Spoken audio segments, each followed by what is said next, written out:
Hello everyone, welcome back to career crack hub. और कैसे हैं आप सब? आई होप आप सब बहुत बहुत मज़े में होंगे और आप सबके एग्ज़ाम्स की प्रिपरेशन भी अच्छी चल रही होगी और लाइफ में जो भी करना है आपको उसके लिए आप बहुत बहुत ज़्यादा क्लियर होंगे।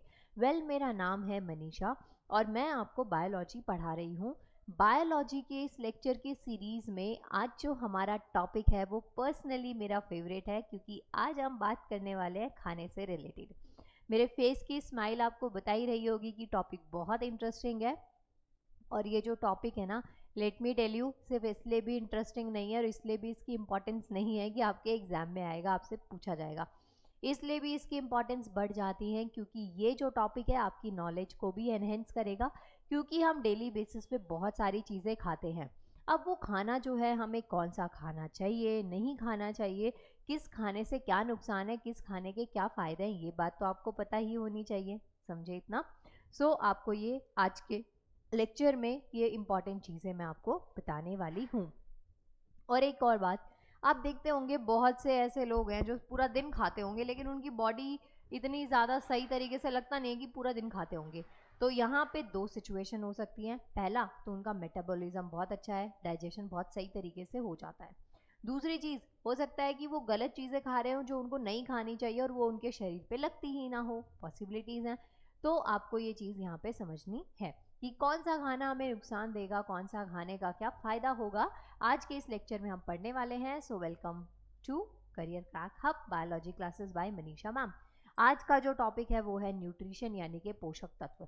अगर आपने मेरी बात को पूरे अच्छे तरीके से समझा, मतलब सुना और समझा, तो आप भी ऐसे ही सुमो पहलवान बन जाएंगे। हेल्दी हेल्दी रहेंगे, हेल्दी खाएंगे, हेल्दी सोचेंगे, हेल्दी रहेंगे लाइफ में, तो गुड थॉट्स आपके माइंड में आएंगे और आप ना अपने गोल्स को अचीव करने में कम मेहनत करनी पड़ेगी आपको, अगर आप हेल्दी रहेंगे। अगर शरीर में ही दिक्कत है तो एक तो शरीर की दिक्कत, ऊपर से बाहर के एनवायरनमेंट की दिक्कत, ये टेंशन वो टेंशन, फलाना दिमका और ऐसी तैसी लाइफ की, तो वो चीज़ ना हो, इसके लिए आपको क्या ध्यान रखना है? आपको अपने खाने पीने का सुपर ध्यान रखना है। आज का जो हमारा टॉपिक है वो क्या है? न्यूट्रिशन। न्यूट्रिशन का मतलब क्या होता है? पोषक। अब ये जो पोषण है ये हमें किससे मिलेगा? ऑब्वियस सी बात है, खाने से मिलेगा, पोषक तत्वों से मिलेगा। तो देखिए, न्यूट्रिशन क्या है? एक प्रोसेस है जिसमें लिविंग ऑर्गेनिजम्स अपना खाना खाते हैं और उस खाने को, जो भी उन्होंने खाना खाया है, उस खाने को वो यूटिलाइज करते हैं। For what? यूटिलाइज करते हैं एनर्जी के लिए, यूटिलाइज करते हैं अपनी बॉडी की ग्रोथ के लिए, यूटिलाइज करते हैं अपनी बॉडी की डेवलपमेंट के लिए, और उसके साथ साथ में बॉडी की मेंटेनेंस के लिए भी। बॉडी की मेंटेनेंस जैसे कि आप मानिए आप किसी सोसाइटी में रहते हैं या किसी एरिया में रह रहे हैं, तो वहाँ पे क्या होता है कि वहाँ पे ना आपसे जो आप रेंट पे करते हैं, या अगर आपका अपना खुद का भी घर है, तो वहाँ उस सोसाइटी में, उस कॉलोनी में आपसे मेंटेनेंस चार्ज लिया जाता है। अब ये जो मेंटेनेंस चार्ज है ना, इसका मतलब क्या होता है कि अगर थोड़ी बहुत कहीं पे टूट फूट हो जाए, पाइप लीकेज हो जाए, कुछ सीलिंग का इशू हो जाए, कुछ भी कोई भी इशू हो, तो उस फंड से निकाल के रुपए और वो रिपेयरिंग करवाई जा सके। तो ऐसे ही जो भी खाना हम खाते हैं वो खाना हमारे शरीर में मेंटेनेंस का काम भी करता है। जैसे आप देखेंगे, कई बार ऐसा होता है कि आपको ना थोड़ी बहुत चोट लगी होती है और आप बहुत जल्दी ठीक हो जाते हैं, मतलब ज़्यादा एफर्ट्स आपका शरीर नहीं देता और आपको ज़रूरत भी नहीं पड़ती है, आप बिना दवाई के, बिना ज़्यादा केयर के ठीक हो जाते हैं ऑटोमेटिकली। और कई बार ऐसा भी होता है, आपको थोड़ी बहुत चोट लग जाए, स्क्रैचेस वगैरह आ जाएं, ब्लड लॉस हो रहा है, तो ऑटोमेटिकली जो आपकी हीलिंग है ना वो बॉडी स्टार्ट कर देती है। आई मीन रिकवरी आपकी बॉडी खुद से स्टार्ट कर देती है। तो ये किसकी वजह से हो रहा है? जो खाना आपने खाया उसकी वजह से हो रहा है, जो पोषक तत्व आपने खाए उसकी वजह से हो रहा है। जैसे ना जब मौसम चेंज होता है तो कई बार होता होगा आपके साथ भी कि आपको थोड़ा सा ना फेवरिश फील होता होगा और फिर आप टैबलेट वगैरह कुछ लेते नहीं होंगे, फिर एक टाइम के बाद, लाइक सुबह या फिर 2-3 घंटे बाद ना आपकी बॉडी अपने आप ही ठीक फील करने लग जाती होगी, नहीं कि आप बेटर फील कर रहे हैं। तो इसका क्या मतलब होता है? या फिर आप बहुत टायर्ड फील कर रहे होते हैं तो आप सो जाते हैं और उठते हैं तो आप बहुत रिफ्रेश फील करते हैं। तो इसका मतलब क्या है कि हमारी बॉडी जो है, जो हम खाना खाते हैं, जो भी हमने खाना डाइजेस्ट किया, जो भी हमने पोषक तत्व लिए, उसी को यूज़ करके हमारी बॉडी उससे क्या करती है? मेंटेनेंस करने लग जाती है, हमारे शरीर का रख रखाव भी उसी खाने से हो जाता है। तो आप समझे अब कि जो पोषण है वो हमारे लिए किस वे में ज़रूरी है। तो वो जो खाना आप खाते हैं उसको हमारा शरीर अपनी ग्रोथ के लिए, एनर्जी के लिए और मेंटेनेंस के लिए, जो बॉडी के फंक्शंस होते हैं उनके लिए खाने को यूटिलाइज करता है। अब इसके अंदर क्या होता है, इन्वॉल्वमेंट होता है कि हम कुछ नेसेसरी जो न्यूट्रिएंट्स है, जो ज़रूरी पोषक तत्व हैं, उनको हम अपने शरीर में ले रहे हैं और उन्हीं से अपना जो है जीवन यापन कर रहे हैं। ये बात आपको ध्यान में रखनी है। तो आप देखेंगे इसका उपयोग जो भी आप खाना खाते हैं वृद्धि के लिए, ऊर्जा के लिए और शारीरिक कार्यों के रख रखाव के लिए करते हैं। अब यहाँ पे पोषण के एग्जाम्पल, क्या खाने से आपको पोषण मिलेगा। अब इतनी इंपॉर्टेंस बता दी तो ये भी तो बताना ज़रूरी है कि आपको क्या खाना चाहिए। तो आप यहाँ देखेंगे कि जब हम फ्रूट्स खाते हैं और वेजीज खाते हैं, मतलब सब्जियाँ खा रहे हैं, हरी सब्जी स्पेशली हरी सब्जियाँ आप खा रहे हैं, और ग्रेन्स है, ग्रेन्स का मतलब क्या होता है, अनाज, जो कि मोटा अनाज होता है, जैसे कि बाजरे की रोटी, मक्की की रोटी, चने की रोटी, और जो मोटा अनाज होता है गेहूं वगैरह, इसको हम ग्रेन कहते हैं। ये भी हमारे लिए बहुत ज़रूरी है क्योंकि इससे आपको क्या मिल रहा है, कार्बोहाइड्रेट मिल रहा है। तो इसकी इंपॉर्टेंस भी हमारे शरीर में बहुत ज़्यादा है, ये बात आपको ध्यान में रखनी है। और उसके साथ साथ में क्या, प्रोटीन। प्रोटीन क्या कर रहा है, हमारी बॉडी की जो न्यूट्रिशनल नीड्स हैं उनको फुलफिल करने का काम किसका है, प्रोटीन का है। ये बात आपको ध्यान में रखनी है। समझे इतना। तो आप यहाँ देखेंगे कि जो शरीर है उसकी पोषण की आवश्यकताओं को पूरा करने के लिए फल, सब्जियां, अनाज और प्रोटीन का सेवन करना क्या कहलाता है, क्या कहलाता है, पोषण लेना कहलाता है। सो आपको क्या खाना है, पोषक तत्व जो हैं वो कौन से हैं और पोषण आपको किससे मिल रहा है, ये बात आपको ध्यान में रखनी है। आई होप आपको ये जो बात मैंने समझाई है ये बहुत अच्छे से समझ में आ गई होगी। आगे बढ़ते हैं। आगे देखिए बैलेंस डाइट की बात करते हैं, यानी कि संतुलित आहार। तो बैलेंस डाइट जो है ना, वो एक राइट प्रोपोर्शन जो है कार्बोहाइड्रेट का, प्रोटीन का, फैट्स का, विटामिन्स का और मिनरल्स का हमारी डेली बेसिस की जो हमारी न्यूट्रिशनल नीड्स होती हैं उसके बेसिस पे प्रोवाइड करती है। एक बात आपको याद रखनी है कि जो पोषण है, जो पोषक तत्व हैं वो हमारे लिए ज़रूरी हैं, लेकिन हम सब की अलग अलग पोषक तत्वों की रिक्वायरमेंट होती है। सबको सेम टाइप के पोषण की ज़रूरत नहीं होती है। जैसे अगर आप बहुत ज़्यादा फिजिकल एक्टिविटीज़ करते हैं, मतलब आप एज अ लेबर कहीं पे काम करते हैं, जिमिंग करते हैं, आपकी फिजिकल एक्टिविटी बहुत ज़्यादा है, तो आपको ना ज़्यादा पोषक तत्वों की आपकी बॉडी में रिक्वायरमेंट है, क्योंकि जो भी आप एक्टिविटीज़ करते हैं उस अकॉर्डिंग आपकी बॉडी को एनर्जी की रिक्वायरमेंट होती है। इसके अलावा आप देखेंगे अगर कोई प्रेग्नेंट लेडी है और कोई लैक्टेटिंग मदर है, जस्ट आफ्टर प्रेगनेंसी वाला टाइम पीरियड हम देखें, आफ्टर बेबी डिलीवरी का टाइम हम देखें, तो उस टाइम पे जो मदर है उनको ज़्यादा पोषक तत्वों की ज़रूरत होती है। तो उस अकॉर्डिंग आपको ज़्यादा डाइट की ज़रूरत है, ज़्यादा तरीके के जो पोषण तत्व हैं उनकी रिक्वायरमेंट आपको पड़ेगी। सो जो पोषक तत्व हम ले रहे हैं, जो न्यूट्रिएंट्स हम ले रहे हैं, जो पोषण हमको प्राप्त करना है, हमारे शरीर को जो पोषण प्राप्त करना है, वो टोटली डिपेंड करता है कि आप क्या खाते हैं। और जो ये न्यूट्रिशनल नीड्स होती हैं ये सबकी क्या है, अलग अलग होती है। ये बात आपको ध्यान में रखनी है। क्लियर हो गई बात। तो आप देखेंगे संतुलित आहार यानी कि बैलेंस डाइट। बैलेंस डाइट का मतलब है जिसमें एक सही क्वांटिटी में आपको प्रोटीन भी मिले। जैसे चलिए एक एग्जांपल देती हूँ मैं। आप, हमारी ना मम्मी एक बात कहती है, दूध दही खाना चाहिए, बहुत ज़रूरी होता है। तो क्या अगर मैं आपको सारा दिन सिर्फ दूध दही दूध दही दूध दही, तो आपकी बॉडी में जो पोषण तत्व है, जो पोषक तत्वों की रिक्वायरमेंट है, क्या वो फुलफिल हो रही है? जी नहीं, बिल्कुल नहीं हो रही है। इट मीन्स कि आपको ना हर वक्त सेम खाना नहीं खाना है, आपको अपना खाने में मिली जुली चीज़ें खानी है। मतलब आपको एक ऐसी डाइट लेनी है जिसको हम बैलेंस डाइट बोलते हैं, जिसको हम संतुलित आहार कहते हैं।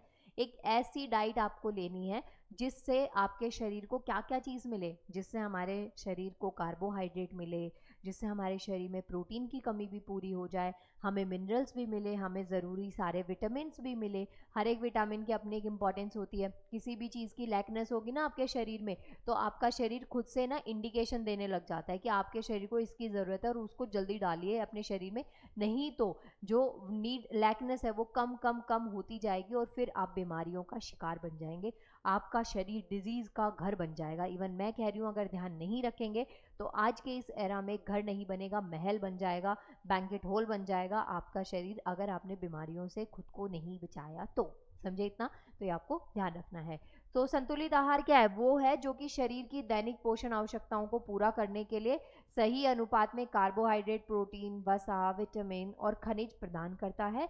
और ये जो है ना, ये सुनिश्चित करता है कि शरीर जो है उसको सभी आवश्यक पोषक तत्व सही मात्रा में मिले। तो शरीर को सभी जो पोषक तत्व हैं वो क्या मिलने चाहिए? सही मात्रा में मिलने चाहिए। तो ये कौन फुलफिल कर रहा है? ये कौन बता रहा है ये चीज़ हमें? तो ये हमारा संतुलित आहार बताता है। अब देखिए, आपसे कोई पूछ ले कि मैडम आपने इतनी देर से संतुलित आहार बता दिया, आप ज़रा ये भी बता दीजिए कि संतुलित आहार क्या होता है। वैसे देख रहे हैं मेरी राइटिंग कितनी सुंदर हो गई है। कभी कभार ना मेरी राइटिंग बहुत अच्छी आती है, कभी कभार मेरी राइटिंग बहुत कचरा आती है, मुझे खुद समझ में नहीं आता कि मैंने क्या लिख दिया, तो एडजस्टमेंट कर लेना। ओके, तो यहाँ पे आप देखेंगे कि जो बैलेंस डाइट है उसके अंदर क्या क्या चीज़ें इंक्लूड होती हैं। उसके अंदर फ्रूट्स आते हैं कि हमें ना अपनी डाइट में सीजनल फ्रूट्स को ज़रूर इंक्लूड करना चाहिए। जो भी मौसम का फल है वो आपको ज़रूर ज़रूर खाना चाहिए। उसके साथ में वेजिटेबल्स आती हैं, मतलब सब्जियां आती हैं। और होल ग्रेन मतलब कि साबुत अनाज आता है। और अनाज में मैंने आपको बता दिया कि हमारे पास में क्या है, वीट होता है और बाजरा होता है और मक्का होता है और चना होता है, गेहूं है। ये सब चीज़ें क्या है? ये ग्रेन है, मोटा अनाज जो होता है ना, जिसको आप आटे की फॉर्म में कन्वर्ट कर सकते हैं और उससे रोटी बन सकती है, चपाती बन सकती है। तो उसे क्या है? अनाज कहते हैं, ग्रेन कहते हैं। दालें वगैरह भी इसमें आती है हमारे पास। लीन प्रोटीन्स भी आते हैं, ठीक है। और जो है उसके साथ साथ में डेयरी प्रोडक्ट्स भी आते हैं, कुछ फैट भी इसमें इंक्लूड होता है। तो ये सब चीज़ें क्या है? हमारे पास बैलेंस डाइट है। ये एक संतुलित आहार है जिसकी ज़रूरत हमारे शरीर को बहुत ज़्यादा होती है। और हमें अपनी ज़रूरत का ध्यान रखना चाहिए और हमें हमारे शरीर में ज़्यादा से ज़्यादा जो पोषक तत्व हैं उनको शामिल करना चाहिए। ये बात आपको ध्यान रखनी है। और पोषक तत्वों को अपने शरीर में शामिल करने का सिंपलेस्ट वे क्या है? बैलेंस डाइट लेनी है।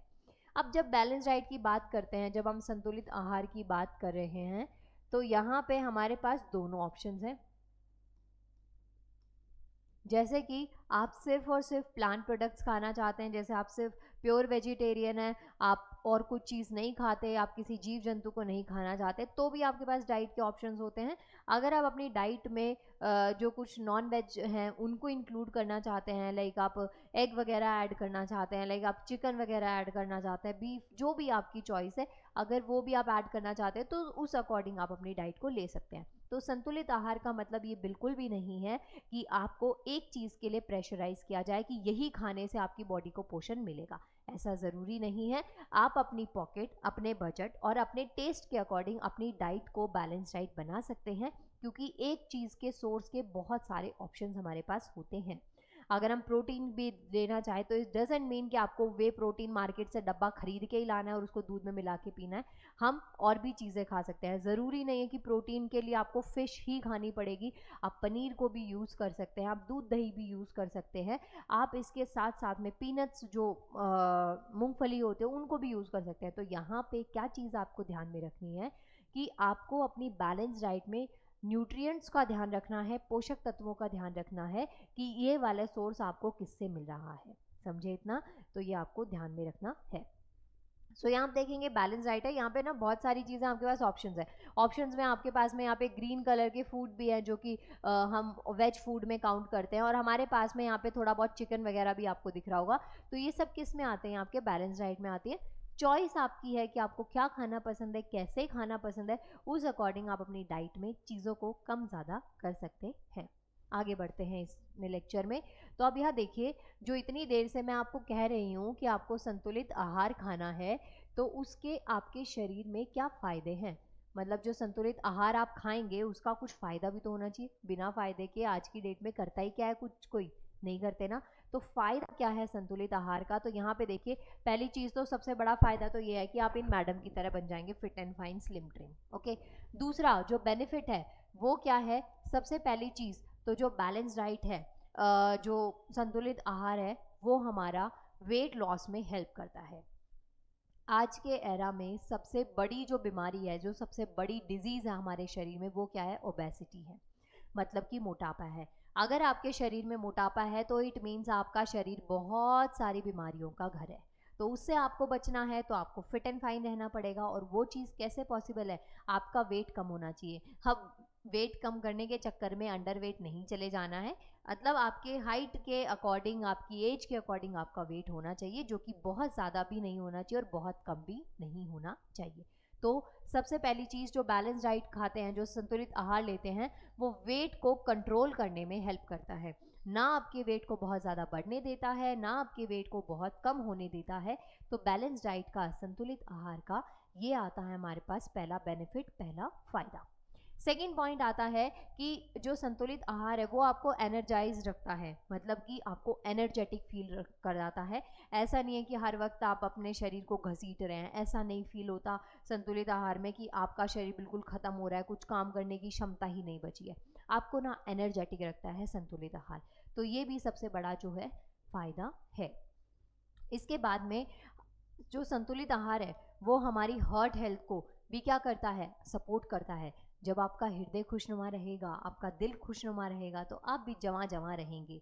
हार्ट की से रिलेटेड प्रॉब्लम जो सबसे ज़्यादा आज की डेट में कॉमन है, जैसे कोलेस्ट्रॉल का लेवल बढ़ जाना, हार्ट आपका सही तरीके से ब्लड पंप नहीं करेगा, हार्ट फेल वगैरह की सिचुएशन आज की डेट में क्यों आ रही है, इसी वजह से आ रही है क्योंकि हम अपने खाने पीने का ध्यान नहीं रखते। हमें क्या चाहिए, टेस्ट चाहिए। आपको खाने से मतलब नहीं, आपको टेस्ट से मतलब है।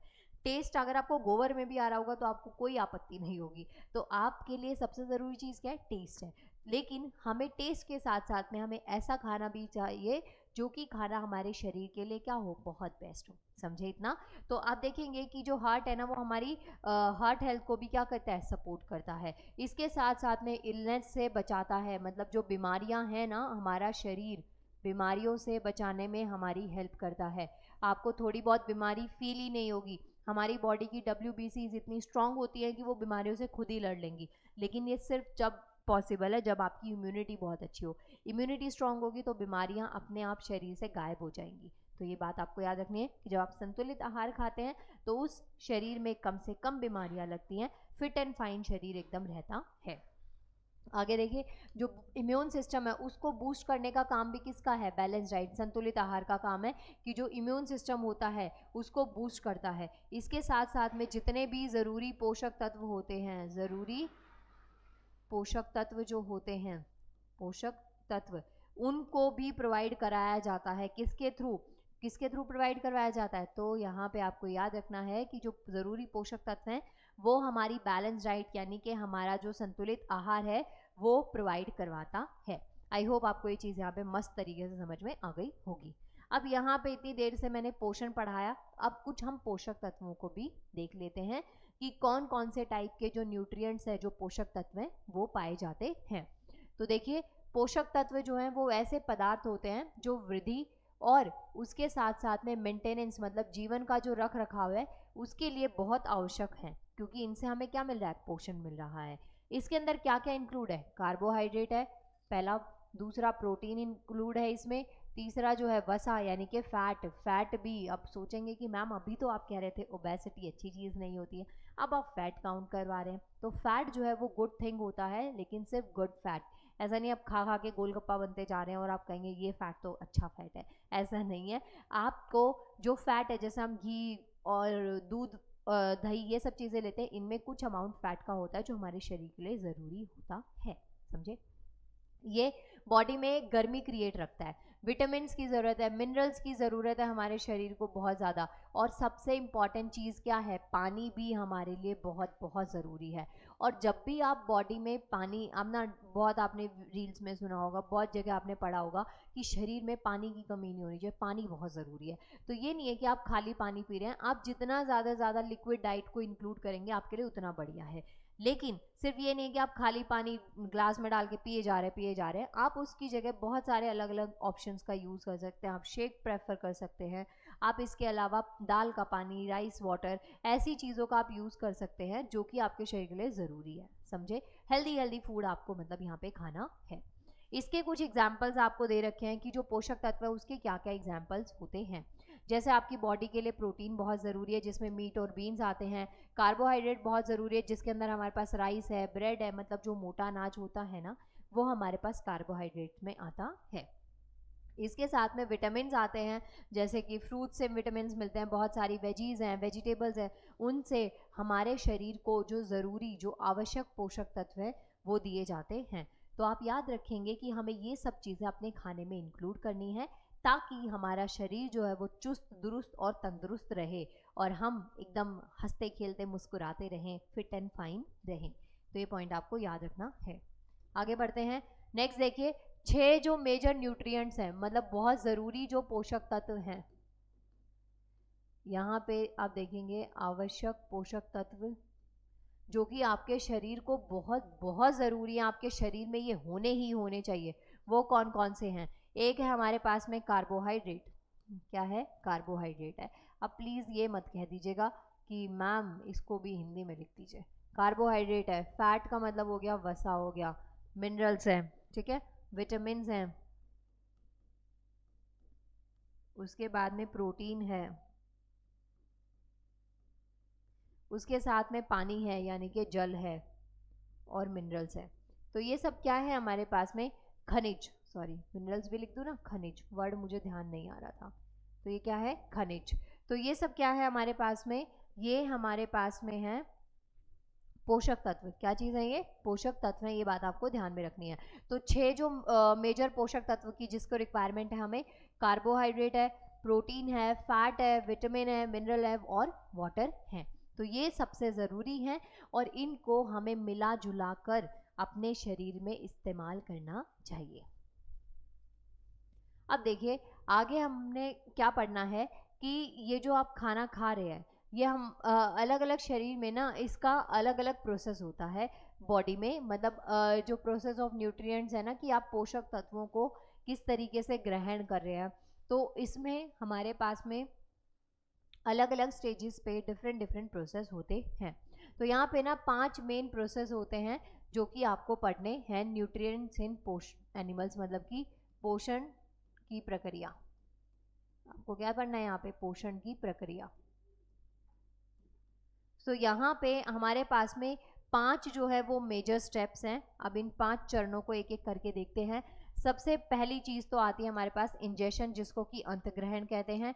दूसरा आता है डाइजेशन यानी कि पाचन। तीसरा आता है एब्जॉर्प्शन जिसको कि हम अवशोषण कहते हैं, अवशोषित करना। चौथा आता है एजिमिलेशन और पांचवा आता है इजेशन। इजेशन और इंजेशन जो है वो अलग अलग है। एक है जो पहला स्टेप स्टार्ट हो रहा है और एक है इजेशन जो कि खाने को शरीर से बाहर निकालना होता है। ये जो प्रोसेस है ये स्टार्ट कहाँ से हो रहा है? मुंह से स्टार्ट हो रहा है और एनस तक जाता है जहाँ से हम ह्यूमन वेस्ट को बॉडी से बाहर निकालते हैं। ये बात आपको समझनी है। तो यहाँ आप देखेंगे कि जो जंतु है ना उनके अंदर, जीव जंतुओं में सबसे पहला स्टेप आता है कि इजेशन। इंजेशन का मतलब यानी कि जिसको हम कहते हैं अंतग्रहण, इसके अंदर हम खाने को अपने मुंह में डालते हैं और उस मुंह से खाना जो है नीचे नीचे नीचे नीचे जाता है और एट लास्ट एनएस से बॉडी से बाहर आ जाता है। ये बात आपको ध्यान में रखनी है। दूसरी पॉइंट आता है डाइजेशन, मतलब जो भी आपने खाना खाया, जो भी कुछ भी आप खाते हैं, फिर हमारे शरीर में उसका क्या होता है?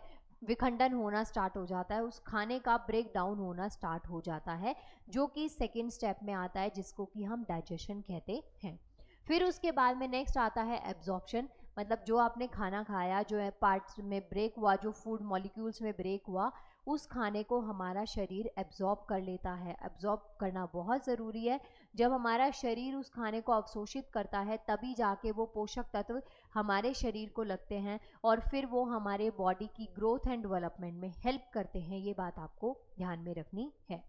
फिर उसके बाद में आता है इजेशन, जो कि कैसे हैं, जहाँ पे जो खाना है वो शरीर से क्या हो गया? बाहर निकलेगा।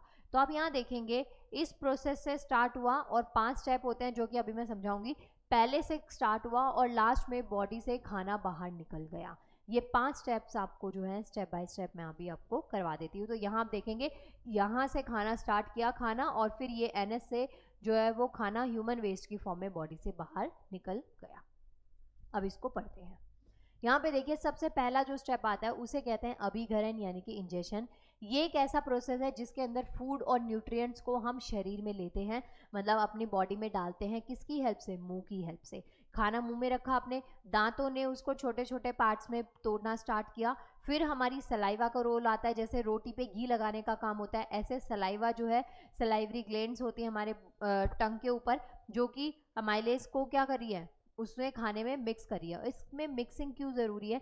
क्योंकि ये खाने को एक स्पीड प्रोवाइड करेगा, खाने को फूड पाइप से नीचे उतरने में हेल्प करेगा। समझे इतना? तो ये आपको याद रखना है। छोटे छोटे पार्ट्स में ब्रेक करने का काम किसका है? दांतों का। तो सबसे पहला जो प्रोसेस है वो क्या है? अभिगरण है, जो कि मुंह से स्टार्ट हुआ। मतलब ये कुछ भी आप खा रहे हैं ना, इनमें से कोई भी चीज़, तो वो सीधे सीधे आपके मुंह में आप डालते हैं। और मुझे पता है इसमें बहुत सारी फोटोज़ मैंने डाली हुई है, बहुत सारा खाने का मटेरियल डाला हुआ है, लेकिन आपकी नज़र सिर्फ और सिर्फ बर्गर पे गई है। अगर आप पिज़्ज़ा होता है ना तो पिज़्ज़ा पे भी जाती। नलाई को कुछ काम की चीज़ भी खानी है, कुछ हेल्दी फूड भी आपको खाना है। समझे इतना? तो यहाँ मैंने सिर्फ इतना बताया कि जो पोषक तत्व हैं उनको मुंह के माध्यम से शरीर में लिया जाता है, और ये कैसा है? पहला स्टेप है। सेकंड आता है हमारे पास डाइजेशन। डाइजेशन का मतलब क्या है? पाचन। सेकंड स्टेप है, मतलब इसको हम क्या कहते हैं? पाचन कहते हैं। ये एक ऐसा प्रोसेस है जिसमें जो कॉम्प्लेक्स फूड होते हैं, मतलब कि जो जटिल भोजन होता है, वो क्या होता है? जटिल भोजन सिंपलर सब्सटेंसेस में, मतलब छोटे छोटे सब्सटेंसेस में ब्रेक होना स्टार्ट हो जाता है, और फिर उसके बाद में हमारे शरीर को एब्जॉर्ब करवाने में हेल्प करवाता है। अगर ये कॉम्प्लेक्स सब्सटेंस से सिंपलर सब्सटेंस में, मतलब जटिल से जो सिंपल सब्सटेंस होते हैं, पोषक तत्वों में कन्वर्ट नहीं होगा तो खाना सही तरीके से बॉडी एब्जॉर्ब नहीं कर पाएगी। ये बात आपको ध्यान रखनी है। तो सेकंड स्टेप क्या आता है हमारे पास? डाइजेशन। और ये वो प्रक्रिया है जिसके द्वारा जटिल भोजन को सरल रूप में तोड़ा जा सकता है। समझे इतना? फिर देखिए, थर्ड हमारे पास में आता है जिसको हम कहते हैं एब्जॉर्प्शन। थर्ड स्टेप आता है एब्जॉर्प्शन, यानी कि अवशोषण। सो एब्जॉर्प्शन क्या है? एक ऐसा प्रोसेस है जिसमें जो डाइजेस्टेड न्यूट्रिएंट्स होते हैं वो पास होते हैं through the wall of intestine, मतलब कि जो छोटी आंत है उससे ये जो खाना है ये पास होता है और एंटर करता है ब्लड स्ट्रीम से और लिम्फेटिक सिस्टम से। तो अवशोषण क्या है? वो एक ऐसी प्रक्रिया है जिसके द्वारा पचे हुए पोषक तत्व जो हैं वो आंतों की दीवार से होकर रक्त प्रवाह या रसिका तंत्र से प्रवेश करते हैं। समझे इतना? तो अभी तक हमने पहला स्टेप पढ़ा इंजेशन, दूसरा पढ़ा हमने डाइजेशन, जो खाने को क्या कर रहा है? जटिल सब्सटेंस से सरल सब्सटेंस में तोड़ता है। फिर हम पढ़ रहे हैं एब्जॉर्प्शन। एब्जॉर्प्शन का मतलब क्या है? खाने को अवशोषित करना। वो खाना जब अवशोषित होता है, जो भी आप खाते हैं, तभी जाके वो हमारे शरीर पे लगता है। उसके पोषक तत्व हमारे शरीर के लिए एब्जॉर्ब करने बहुत बहुत ज़रूरी हैं। ये बात आपको याद रखनी है। आगे देखते हैं, नेक्स्ट आता है एसिमिलेशन, जिसको कि अंगीकरण कहते हैं। ये एक ऐसा प्रोसेस है जिसके अंदर जो न्यूट्रिएंट्स है, पोषक तत्व हैं, उनको एब्जॉर्ब किया जाता है और उसको हमारा शरीर जो है वो क्या करता है? यूटिलाइज करता है। मतलब जो हमारी बॉडी है उसको यूटिलाइज करती है शरीर की ग्रोथ के लिए, शरीर की डेवलपमेंट के लिए। मतलब हमारे शरीर में एनर्जी की रिक्वायरमेंट हो, ग्रोथ हो, रिपेयरिंग हो, ये सब चीज़ें ये हमें किससे कर रहे जा रही है? ये हमारा शरीर जो पोषक तत्वों को एब्जॉर्ब करता है, उससे हमें ये चीज़ मिलती है। आई मीन इससे हमारी फुलफिलमेंट होती है। सो अंगीकरण वो प्रक्रिया होती है जिसके द्वारा जो अवशोषित पोषक तत्व होते हैं वो शरीर की कोशिकाओं के द्वारा ऊर्जा, वृद्धि और मरम्मत के लिए क्या करे जाते हैं? उपयोग करे जाते हैं। अब 4 स्टेप्स हो गए। अब हमारे पास में 5वां और लास्ट स्टेप आता है जिसको हम क्या कहते हैं? इजेशन, यानी कि मल त्याग। मल त्याग का मतलब होता है फूड का बॉडी से बाहर निकलना थ्रू एनस। ये आपको याद रखना है। तो इजेशन क्या एक प्रोसेस है जिसमें जो अनडाइजेस्टेड फूड होता है या जो अनअब्जॉर्ब फूड है, मतलब हमारे शरीर में खाना पूरी जगह घूम लिया और फिर हमारे शरीर में उस खाने को जब कोई कोना एक्सेप्ट ही नहीं कर रहा, वो एक अनडाइजेस्टेड है, सही तरीके से पचा नहीं, या फिर वो अनअब्जॉर्ब फूड था, तो वो सारा खाना हमारे शरीर से बाहर निकल जाएगा। ये बात जो है वो आपको याद रखनी है। समझे इतना? तो मल त्याग जो है ना, वो एक ऐसी प्रक्रिया है जिसके द्वारा जो है अपचित और अवशोषित न होने वाले भोजन जो है वो मल के रूप में शरीर से बाहर निकाल दिए जाते हैं। समझे? और ये क्या है? ये बॉडी क्लीनिंग की हेल्प करता है।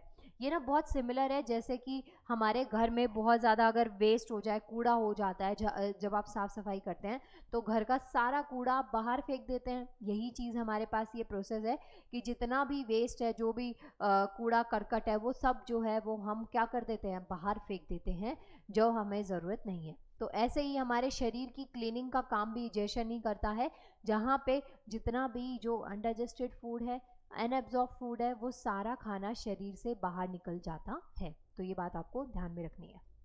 क्लियर हो गया? सो ये जो लेक्चर है, ये जो टॉपिक है, ये हमारा खत्म हुआ। नाउ हम नेक्स्ट लेक्चर में मिलेंगे। जो अभी हमने खाया है उसको पचाएंगे कैसे, ये चीज़ मैं आपको नेक्स्ट लेक्चर में पढ़ाऊंगी। तो नाम से समझ में आ ही गया होगा कि नेक्स्ट जो टॉपिक है वो है हमारा डाइजेस्टिव सिस्टम, यानी कि पाचन तंत्र जो है वो हम नेक्स्ट लेक्चर में पढ़ने वाले हैं। सो मिलते हैं नेक्स्ट लेक्चर में, तब तक के लिए आप सब अपना ध्यान रखिएगा, बाय बाय। और आप सबके आने वाले सुनहरे भविष्य के लिए मेरी प्रार्थना है और मेरी तरफ से आप सबको गुड लक, कि जो भी चीज़ आपको ज़िंदगी में चाहिए, जिसके लिए भी आप मेहनत करें, वो आपको ज़रूर ज़रूर मिले और आप कामयाब हो। मिलते हैं नेक्स्ट लेक्चर में, बाय बाय, टेक केयर।